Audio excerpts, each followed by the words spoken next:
I always talk about the evolution in sports, evolution in the world. The world is always evolving. Well, if you want to evolve like the next generation athletes, James Harden, Kobe Bryant, Richard Sherman, be sure to try Body Armor Sports Drink. It is the number one sports drink in America. More electrolytes, more hydration to fuel you up for your next competition, wherever you may be, whatever walk of life. Be sure to check out Body Armor. Get your first month free. Code Narayan, Narayan. If you go to a local store, tell them Ashish sent you. Alright, so we have breaking news in from Golden State. I shouldn't say breaking news, but it's pretty big news. Klay Thompson apparently has regressed over the last 2 days, and it was funny because I heard Mark Jackson on the call in Game 1, and Thompson got hurt pretty early and came back in pretty early. He said that Klay Thompson would only be able to play well, and he did play well. He scored 24 points, a little bit above his season average, 5 of 10 on 3-pointers. That he will be able to play well, but we have to see how the injury progresses, because if he's able to play well, it's most probably because of the adrenaline that he has being in an NBA Finals Game 1 with the crowd, being in live action during the injury, things of that nature. The adrenaline may have actually numbed the pain, allowing him to play. According to a USA Today story that came out, Klay Thompson is getting round-the-clock treatment, and the injury has actually regressed over the last 2 days. Now, I expect him to play. He probably expects himself to play. Everybody expects Klay Thompson to play. But it's very interesting with him being questionable, and it's not looking good in terms of his ability to produce, especially if you're a jump shooter that can't put the ball on the floor. Your legs are very important. So that's an interesting development in that scenario. Andre Iguodala, again, doubtful with the leg contusion. This is going to be very interesting. Cleveland may actually win this game. Cleveland may actually win this game today because of the injuries, because J.R. Smith is going to come out like a man possessed. The entire team will. Because if you saw the photos after practice, if you saw the interviews, no one looked deflated. I mean, they took a day to recover. Let's remember, that this is a Game 1 of the NBA Finals. Game 1. Alright? There's at least 3 more games left in this series. At least 3. Do you think LeBron James, a 3-time champion, who, by the way, has already lost 2 Game 1s in the previous Eastern Conference series, one against Indiana, one against Boston, and obviously they were very close to losing one against Toronto, probably the worst game they played of that entire series.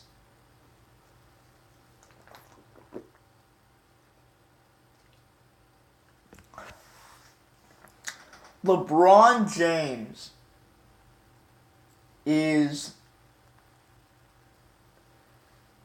he knows what losing in game one is like. He said obviously it's the toughest loss, one of the toughest losses of his career. I mean, people watching the game felt sick. What do you think the guys on the court felt? If they were playing for Cleveland, of course. But again, it's a game one. The man has come back from down 3-1, from down 2-0, from down 2-1, from down 3-2. Any possible scenario except 3-0 he has defeated. You think he's worried about a game one? Come on. They weren't even supposed to win game one. They weren't supposed to win game two. They were supposed to split in Cleveland. To write this series off that fast with a team, again, this is the thing with veteran teams. Kyle Korver, Jeff Green, J.R. Smith, George Hill, LeBron James. They know how it's like to lose. Especially how it's like to lose game one. And a good amount of those players know how to win. What winning feels like. And when you talk about a game one, a non-elimination game, a game that you shouldn't have won anyway, honestly, you should take more positives away from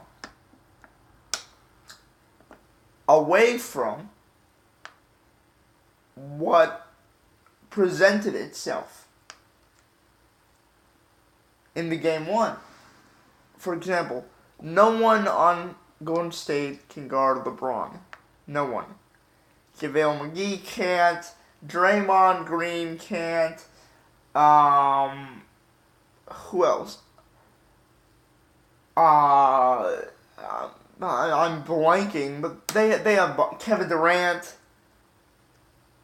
No one can guard this guy, especially when they switch Steph Curry on him.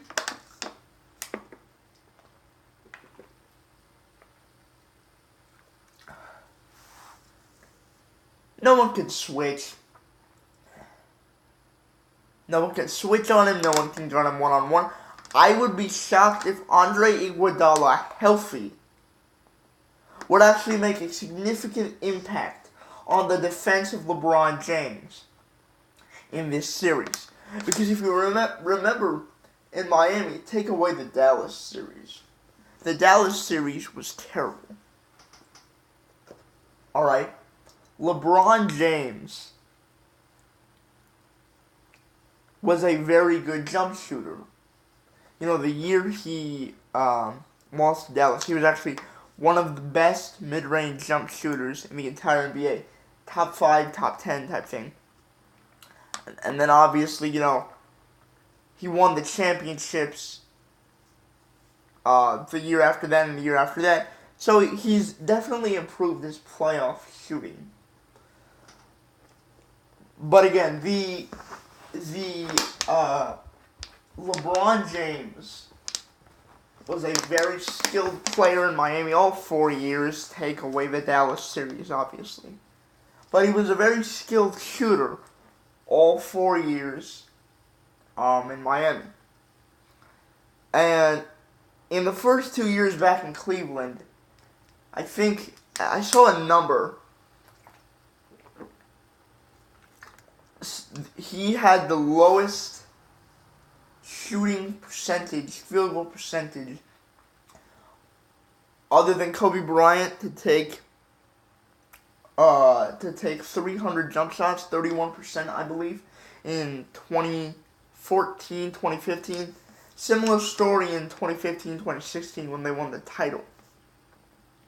But LeBron James, last year's playoffs, the entire regular season, and this year as well, very good three-point shooter, very good in the mid-range.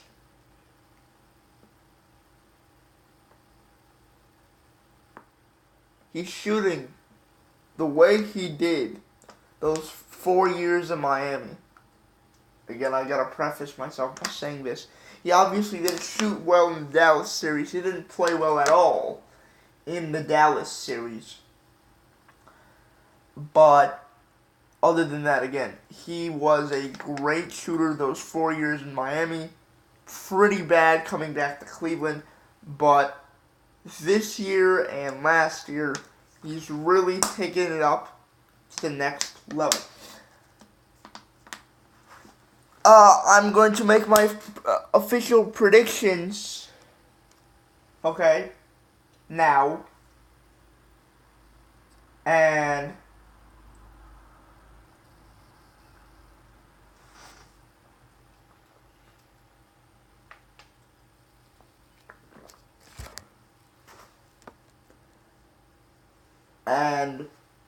it's not the type of prediction that you're going to like, because honestly, I can't predict this. I don't want to predict this because I have a horse in the race. That's how you say. I am hoping Cleveland wins this. I am hoping LeBron wins this.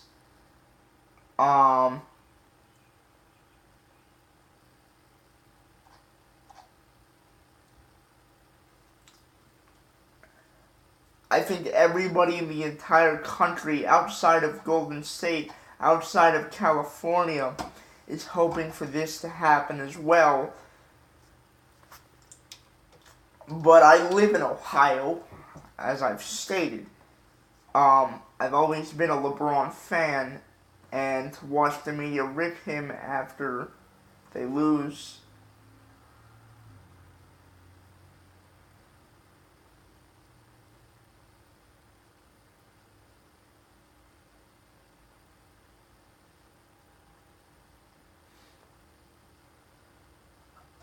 I don't like to see that at all. What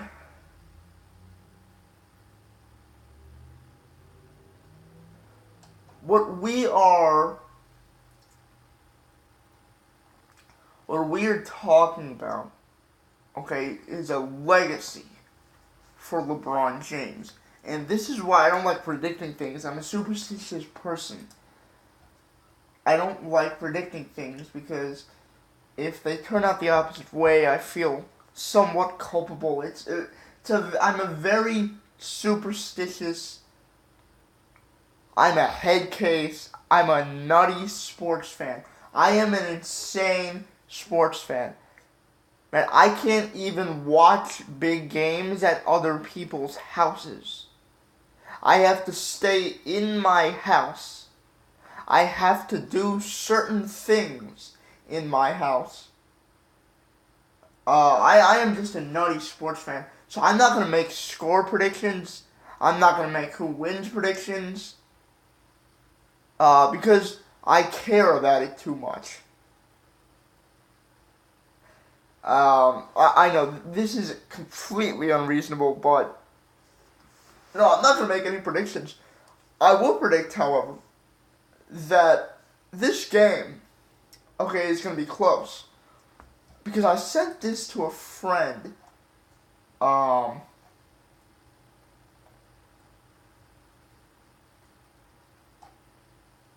sent this to a friend a couple days ago. We're talking about the Warriors will play better. Let me read you this, okay? Curry had 29. Draymond had his usual. Klay Thompson had 25. This is what they give you on a regular basis.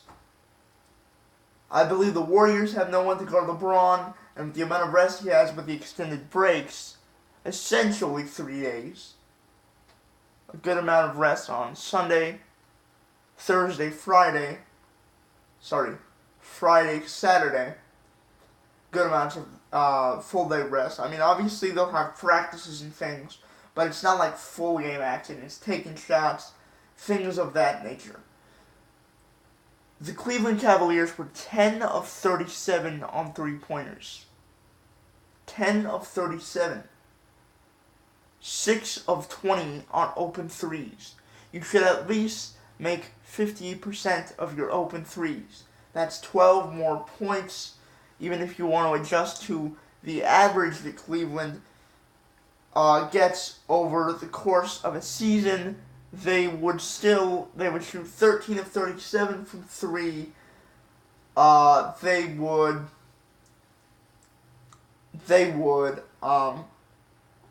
that would be an extra 9 points for Cleveland, right? And we know that the others haven't stepped up like we expected them to.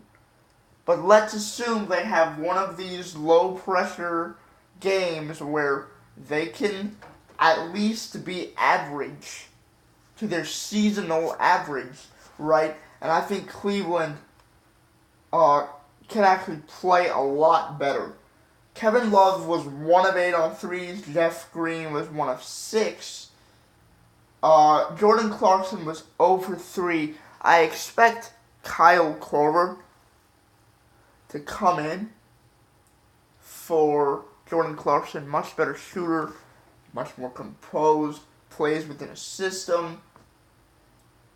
Right, so you have a bunch of veterans that are unique underdogs with a chip on their shoulder, angry. The other team's 2 best defenders, on-ball defenders, Klay Thompson and Andre Iguodala, are hurt. And again, what did I say? 3 of the 4 Warriors had onto their par games. Now, obviously, Kevin Durant was not efficient from the field.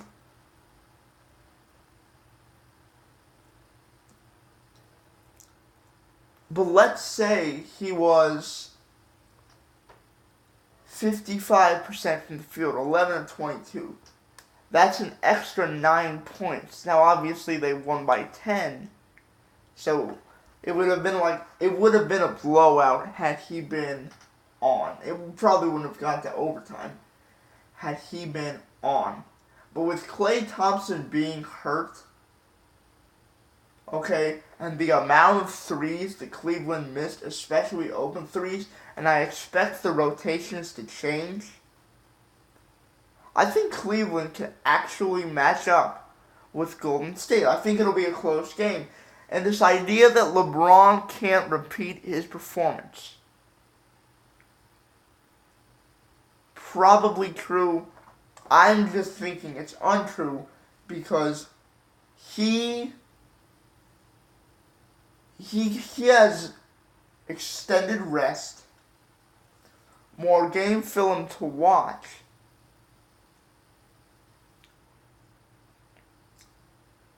and with no one being able to defend him, I think the amount of energy that he's going to have, along with Houston switched everything against Golden State, which is what Cleveland is doing now against Golden State. So he's not the one primarily guarding Kevin Durant. So he's going to have the energy, as well as the favorable matchups, combined with the rest, right? I'm not saying he's going to put in 51, 8, and 8. But he's going to be extremely impressive. Why? Because of all those variables I just stated. So I think it'll be a 5-point game either way. May even go to overtime again. But I anticipate a close game. I don't think this is a sweep. 5 games, maybe. But it could go longer than that because the matchups just work incredibly in Cleveland's favor. If Golden State had one lower tier less of talent, of offensive talent, Cleveland would be favored to win this series. But because they have the top of the top offensive talent, they're favored. Cleveland is a huge underdog. I think Vegas is overstating this. I'm not saying Cleveland wins, but it's going to be a close game. It's going to be a close series either way. Anticipate a good one tonight, but anticipate a locked-in squad from Cleveland. So when it comes down to those moments, shots may be missed, turnovers may be had, but stupidity, that won't exist. Close game, 5 points either way. Should be exciting. I just gave you my analysis. Coming up next, the referees for the Cavs Warriors. How they screwed up monumentally and how their defense of each other is absolutely terrible. Coming up next on the Ashish and Ryan Sports Podcast. If you want to check out my political podcast, I'm going to do a separate podcast. One for politics, one for sports. Check that out on the same YouTube channel. But anyway, see you later.